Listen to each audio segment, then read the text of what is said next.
সর্বপ্রথম মহান রব্বুল আলামিনের শুকরিয়া জ্ঞাপন করছি, যিনি আমাদেরকে 16 বছরের ফ্যাসিস্ট সরকারের হাত থেকে মুক্তি দিয়ে একটি স্বাধীন বাংলাদেশ, নতুন স্বাধীন বাংলাদেশ করে দিয়েছেন। সাথে সাথে দরুদ পড়ছি সিরাতুন নবী মাসে মহানবী সাল্লাল্লাহু আলাইহি ওয়াসাল্লামের প্রতি,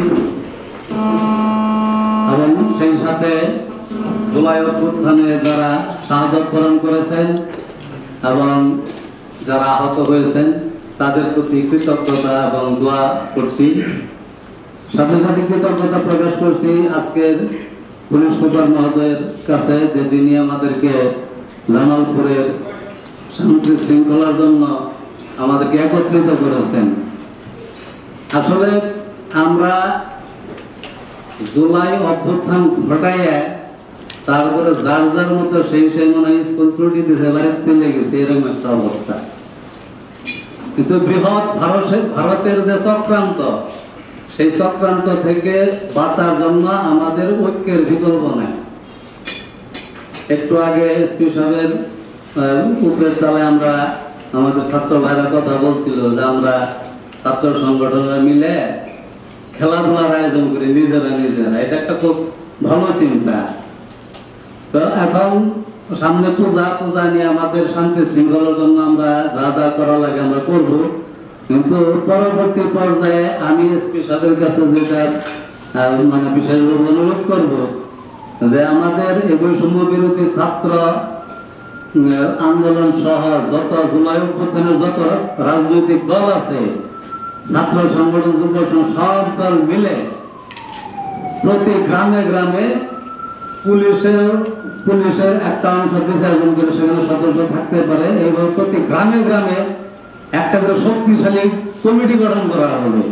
এখন যে আমাদের ছাত্র ভাইয়েরা বলছে, আমি নিজের চোখে দেখছি, কিছুদিন আগে মনে হইল যে আওয়ামী লীগ বোধহয় আবার উঠে পড়ছে, এরকম মুড়ে মুড়ে বিভিন্ন এলাকায় ওরা সংগঠিত হয়েছে, গ্যাদারিং করছে আমার চোখের সামনে, আমি নিজের চোখে দেখছি এগুলো। তো সেই ক্ষেত্রে আমরা যদি সবাই ঐক্যবদ্ধ থাকি এবং আমাদের পুলিশের সদস্যরা ওনারা যদি আমাদের সঙ্গে থাকেন, সবাই সমন্বয় করে গ্রামে গ্রামে যদি একটি কমিটি গঠন করি, এখানে যারা সুবল দেওয়ার জন্য চেষ্টা করবে, ষড়যন্ত্র করার জন্য চেষ্টা করবে, আমার মনে হয় আমরা যদি এরকম একটা কমিটি করি তাহলে অর্ধেক কাজ হয়ে যাবে, সন্ত্রাসের অর্ধেক থেমে যাবে, বাকিটা আমরা কাজে পরিণত করব। আমাদের দেশ সম্প্রীতির দেশ বাংলাদেশ, এখানে কোনোদিনই কোনো কালে হিন্দুদের পূজার উপর আক্রমণ হয় নাই, যা হয়েছে সব রাজনৈতিক চক্রান্ত। আমরা দেখছি আপনার কি হয়েছে, তাহলে পূজা ভাঙছে, ভালো কথা, মিডিয়াতে আছে পূজা ভাঙছে কারা, বিএনপি জামাত শিবির। ধরা পড়ার পরে জিজ্ঞাসাবাদের পরে দেখা গেছে ছাত্রলীগ আর যুবলীগ, বাস্তবে ওরাই এগুলো করে। এখন ওই যে ভারতে আপনার যে পরিমাণ টাকা ষড়যন্ত্রের জন্য দেওয়া হয়েছে আপনারা জানেন সবাই, এই টাকা বাংলাদেশে ঢুকছে। এখানে আমাদের এসপি মহোদয় সাহেব বলছেন যে এখানে ওই পূজা যারা আয়োজক ওদের পক্ষ থেকে ষড়যন্ত্র হইতে পারে, এবং যুবলীগ ছাত্রলীগেরাই এগুলো করবে। এদেশের বিএনপি জামাত এবং আমাদের মনে যারা আছে, দেশপন্থী যারা আছে, আমরা সব সময় পূজাকে পাহারা দিছি। আমাদের মাদ্রাসার ছাত্ররা, ছাত্র শিবিরের ছেলেপুলে, বিএনপির এই সর্বস্তরের লোকজন পূজা সবসময় আমরা পাহারা দিছি, নিরাপত্তা দিছি, এখনো দেবে ইনশাল্লাহ। কোন প্রকার চক্রান্ত ষড়যন্ত্র আমরা রুখে দেবো ইনশাল্লাহ, এবং সবাইকে ঐক্যবদ্ধ থাকতে হবে। ইসরায়েল ভারত সবসময় আমাদের মুসলমানদেরকে হত্যা করে, মুসলমান ইসরায়েলি এমন ভাবে মারতেছে যারা সন্ত্রাসী না, ওরা জঙ্গি না। ভারতে যেভাবে মুসলমান মারে, ভারতে যেভাবে মসজিদ ভাঙে, এত কিছু করে, এরপরে ওইটা মনে করে অপরাধ না, মুসলমান মনে মানুষ না। আর এদেশে দেখা যায় আমরা যারা হিন্দু ধর্মের লোক তাদেরকে ভালোবাসি, তাদেরকে নিরাপত্তা দেয়, কিন্তু কুচুপির একটা অঘটন ঘটে। আমাদের এসপি মহোদয় সব বলছেন পূজার একটা নাক ভাঙ্গাই নিজেরাই ভাঙ্গাই হাউমাউ করে একটা কিছু অঘটন ঘটাইতে চায়। তো সেই ক্ষেত্রে আমরা যারা দেশপন্থী যত রাজনৈতিক দল আছি, আমাদের জুলাই ঐক্য জামালপুর, আমি এসপি সাহেবকেও বলছি, ডিসি সাহেবকেও বলছি, আপনাদেরকেও বলতেছি, জুলাই ঐক্য জামালপুর আমাদের সকল সংগঠনের নেতৃবৃন্দ লোকজনদেরকে একত্রে থাকতে হবে, মাঝে মাঝে মিটিং করতে হবে, পিকনিক খাইতে হবে, কোলাকুলি করতে হবে। এসপি সাহেব বলছেন যে আমরা রাজনৈতিক ক্ষেত্রে যে যাই করি, মারামারি কাটাকাটি কেন্দ্রে যাই হোক, দিন শেষে আমরা বাংলাদেশি, বাংলাদেশপন্থী। আমরা তো ভারতের দালাল না। ভারতের দালালদেরকে ঐক্যবদ্ধভাবে রুখতে হলে আমাদের ঐক্যের কোনো বিকল্প নাই। ইনকিলাব জিন্দাবাদ, জেলা এনসিপি জিন্দাবাদ। সকলকে ধন্যবাদ। এসপি মহোদয়কে সামনে আমাদেরকে সুন্দরভাবে সংগঠিত করে আরো সুন্দর সুষ্ঠু এবং সাহসিকতার সাথে কাজ পরিচালনা করার জন্য উদাত্ত আহ্বান এবং দোয়া করছি। সবাইকে ধন্যবাদ। কথা বলবো।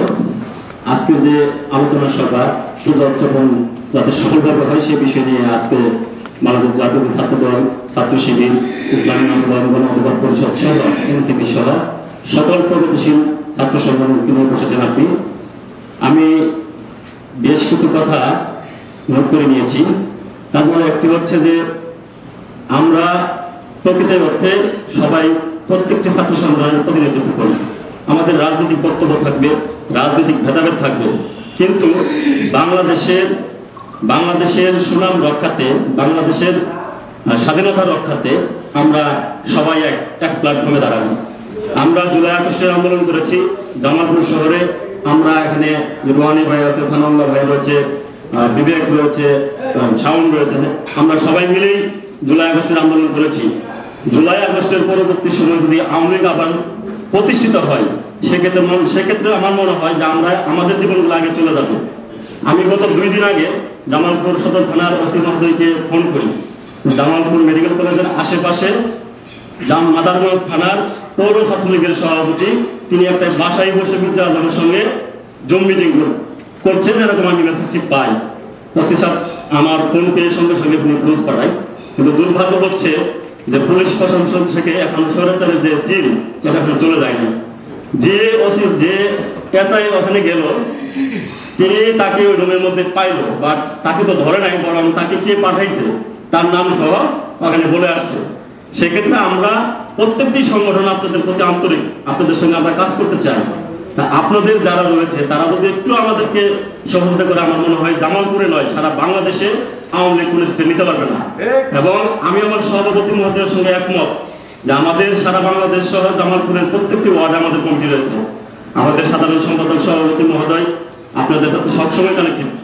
আপনারা যে পরামর্শ দিবেন আমরা সেই পরামর্শ অনুযায়ী কাজ করতে সক্ষমতা, সফলতা কামনা করবো। আমরা বিগত দিনেও পূজাগুলোতে সুন্দরভাবে যাতে উদযাপন করতে পারে আমরা গিয়ে তাদের পাশে দাঁড়িয়ে সম্পন্ন করেছি। এবারও তার চেয়ে বেশি আমাদের ছাত্র সংগঠন যারা রয়েছে, বিশেষ করে আমাদের ছাত্র দলের সকলকে আমরা পরামর্শ দিব যাতে কোনো আপত্তিকর ঘটনা না ঘটে। কিন্তু আপনাদের কাছে করজোর অনুরোধ, আমরা চাই আওয়ামী লীগ, ছাত্রলীগ, যুবলীগ এখানে যাতে কোনোভাবেই আর প্রতিষ্ঠিত লাভ না করতে পারে। জামালপুর শহরে এখনো অনেক আওয়ামী লীগ, যুবলীগ, বিশেষ করে স্যার একটু স্যার প্লিজ। আমি জানি তোমাকে অনেক ধন্যবাদ, অনেক পয়েন্ট এসছে। তবে তোমার যে পয়েন্টটা সবচেয়ে গুরুত্বপূর্ণ, যে ঘটনাটা ঘটেছে, আমাকে তথ্য দিবা এই বিষয়গুলো নিয়ে। এবং একটাই লক্ষ্য আমাদের, যে আমাদের এই যে ইন্ডিয়ান হেজিমনি যেন এই দেশে আর কোনোভাবে না আসে এবং ফ্যাসিজম যেন ফিরিয়ে না। ধন্যবাদ। আর কেউ বলা আছে বলার মতো কোনো ছাত্র?